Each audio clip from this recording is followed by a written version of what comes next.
नमाज सल्लल्लाहु अलैहि वसल्लम ये कुरान मुकद्दस आया कब और कब आया, कहाँ आया, किस पर आया।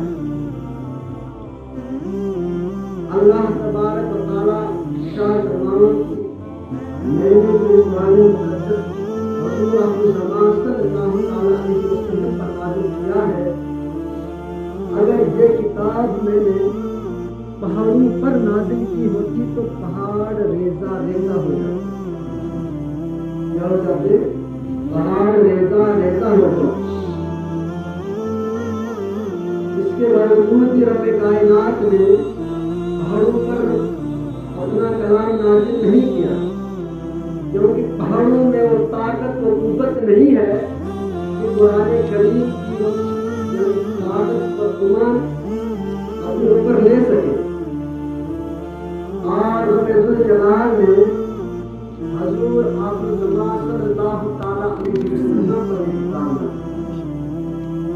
जितने भी नबी आए, हजरत आदम अलैहिस्सलाम से हजरत ईसा अलैहिस्सलाम जितने भी नबी आए, रब कायनात उन पर भी ये कुरान करीम नाज़िल कर सकता था, लेकिन रब कायनात ने उन्हें कुरान करीम नहीं दिया, उन्हें और किताबें अता की गई।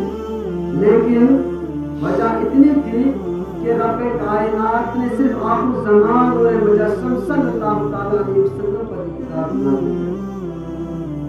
और रब कायनात ने फरमाया कि मैंने कलाम पाक हज़रत आखिर ज़मान सल्लल्लाहु अलैहि वसल्लम पर।